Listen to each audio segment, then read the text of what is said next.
uyu mukobwa bamwita Tulia Pitt. Yari afite imbere heza he, afite ubuzima bwiza, yari afite akazi keza, afite impano yo kwiruka asiganwa ku maguru. Ubwiza sinakubwira, abasore bose barebaga inyuma. Mu 2011 nibwo yarimo yiruka ku maguru gake gake mu bice bya Australia bidatuwe cyane. Nibwo yafatiwe mu muriro uteye ubwoba. Dore umuriro, ibibatsi by'umuriro byafashe cyangwa se byatatse umubiri we, ku buryo umubiri we wose wahiye ku kigero cya 65%. Arashya wese arakongoka. Bakimugeza kwa muganga, abaganga bahise bavuga ko atazakira, ko atazongera no kwigenza ku maguru ye. Ariko kubw'amahirwe yari afite umusore wamukundaga cyane witwaga Michael ba Michelle we. Michelle cyangwa se Michael yamubaye hafi kuruta abantu benshi uko babikora. Ntabwo yigeze atekereza kumusiga. Ibaze ko yataye akazi ke, yari umupolisi. Byose abikora kugira ngo yite ku mukobwa, ngo abikore neza byuzuye. Abashijwe impamvu yabikoze, ibyo yavuze biraza kugutangaza. Nitwe Samuel Mugisha, menya byinshi kubera mu isi wigiramo amasomo y'ubuzima. Iyo niyo ntego y'ibigano tukugezaho hano buri cyumweru. Tugiye kurebera hamwe uko urukundo nyarwo cyangwa se rwa nyarwo rumera. Ese uracyafite urukundo? Uraza kubirebera muri iyi nkuru.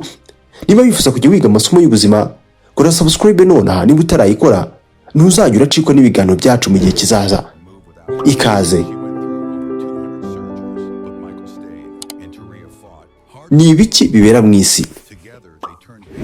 Aracyari Tulia Pitt, narinzi kandi ndamukunda cyane. Yamaze amezi menshi atabasha kugenda, kuvuga no kurya adahawe ubufasha. Nagombaga kumufasha rero. Ayo ni amagambo ya Michelle, umusore wakundaga Tulia Pitt. Nyuma yo gushya, yagiye kubagwa inshuro zirenga 200 kwa muganga. Gusa Michelle, umusore bakundanaga, ntiyigeze agenda. Tulia Pitt ni umukobwa warwanya intambara iruta iyo buri wese atekereza. Bombi bafashe uburibwe babuhinduramo kwitanaho. Bakoze ubukwe, batangira umuryango. Uyu munsi bafitanye abahungu 2. Yewe, reka dutangire neza iki kiganiro. Twagiye mu nkuru ntimwanyibutsa. Naye masomo twakwigira kuri iyi nkuru. Urukundo rwa nyarwo rurangwa n'iki? Tulia Pitt niwe twavugaga. Uyu munsi ni umwanditsi ugurisha ibitabo byinshi ku isi. Yahindutse ikimenyetso cyo kutava ku bintu mu buzima bwa buri munsi. Ni igiki abantu bamwigiraho? Dore uko byose byatangiye. Afatwa n'umuriro agashya, wari umunsi ushyushye cyane. Yari umwe mu basiganwa ku maguru abazwi nk'abatlete. Yari muto cyane, afite byose n'amahirwe imbere ye abireba nkuko nawe bimeze. Nibwo yafashe umunsi umwe yirukanka ibirometero 100 higiye kure muri Australia. Nkuko dutungurwa n'ubuzima buri gihe, umuriro nibwo wafashe agace yari agezemo kumwishyamba rishya. Umuriro wamutwikanye n'abandi bakinyi bari kumwe birukanka, bakinaga uyu mukino wo gusiganwa ku maguru, atletisme. Yego, uri gutekereza ibintu bya nyabyo. Yafatiwe mu muriro, ukuzimu, umuriro mwinshi wuje uburibwe, nushaka kubyite gutyo. Waramutwitse umubiri we wose, ku buryo umubiri we 65% byawo byahiye, ku buryo abaganga ubwabo byasabye ko bamushyira muri koma ubwabo. Babyikoreye rwose kubera uburibwe yacagamo cyangwa se uburyo yari ameze. Ibaze nawe 65% by'umubiri. Uzi ko ari ukurenza 1/2 cy'umubiri wawe. Imyaka yaragiye iragenda iricuma. Yitabye abaganga inshuro zirenga 200. Hose atakaza ibice by'intoki ze, rimwe na rimwe barazikebaga cyangwa se barazikataga. Ibikomere n'inkovu byarivugiraga yari afite. Gusa ibyari bimutegereje nibyo byari bikomeye cyane. Kongera kwiyumva bisanzwe nyuma y'uko kuzimu yari amaze gucamo, ndetse n'ubuzima butari bugiye kuzongera kuba uko bwahoze. Igitangaza abantu benshi si ukuntu yahiye, ahubwo uko yabashije kongera kubaho n'umutima ukomeye, nk'uko uraza kubyumva muri iyi nkuru. Aryamye muri koma, aryamye mu bitaro ku gitanda kwa muganga. Umukunzi we Michael yari yicaye aho ngaho. Michael Hoskine niyo mazina y'umusore. Umusore bari barakundanye bakiri bato, bakiri segonderi cyangwa se mu yisumbuye. Akaba umusore wamufanaga cyane. Ubyibuka umukobwa yakinaga umukino wo gusiganwa ku maguru. Nibwo Michael, igihe umukobwa yari aryamye mu bitaro ari muri koma, yahisemo amahitamo asobanura neza imbaraga z'urukundo rw'ukuri. Uyu munsi jya wibaza, umuntu mubana ese agukunda nka Michael muri koma? Ubwo Tulia Pitt yari aryamye mu bitaro, umusore nibwo yasohotse hanze azana impeta yo gupropoza. Yari yizeye ko umukobwa Tulia Pitt azakira. Kumusaba ko bashyingiranwa nibyo yakoze. Tekereza nawe ibyo bintu. Ntabwo yabonaga umukobwa w'umunyamahirwe make wahiye umubiri wose.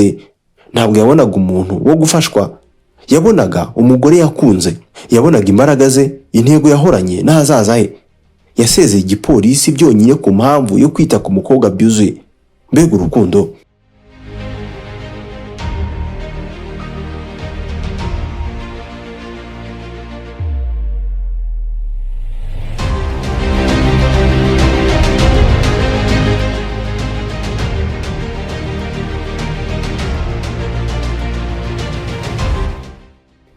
Ngiyi nkuru ntabwo ari ibikabyo, ni ubuhamya ko urukundo rw'ukuri cyangwa se nyakuri atari ugukabya mu byo ukora. Urukundo nyarwo rw'ukuri ni ukuhaba cyagiye igihe ibihe byose byabaye bibi. Kurebera abantu ukunda mu ndorerwamo yabo abo ari bo, aho kubarebera ku byababayeho. Ngicyo igisobanuro cy'urukundo nyakuri.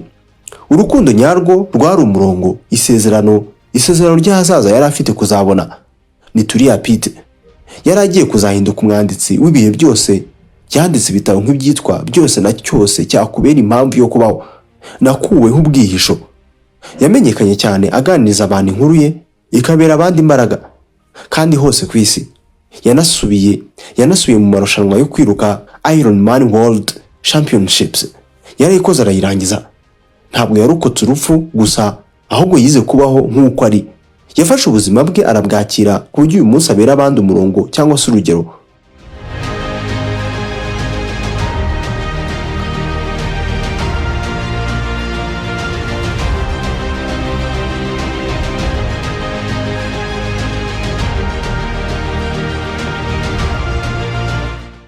Umugabo we Michelle babyaranye abana babiri b'abahungu mu 2015 nibwo bashyingiwe.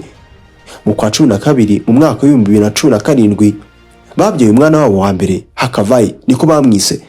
Mu 2020 mu kwa kabiri Lahiti baramwibarutse nawe abo umwana wa kabiri. Umugore wakoresheje uburibwe yanyuzemo mu buzima mu gufasha abandi, amamiliyoni yo gufasha abandi. Ibigo bikomeye nko muri Australia, New Zealand afitemo imigabane bitanga serivisi zo kubaga abantu ku buntu mu bihugu bikiri kwiyubaka. Ni umugore w'ikimenyetso cyiza ko ibikomere byacu bitagena abo turi bo cyangwa se abo tubabo, ahubwo uko tubitwaye cyangwa se uko tubifashe nibyo biduhindura. Ni ayahe masomo twasigarana y'ubuzima? Ndakeka ari amasomo.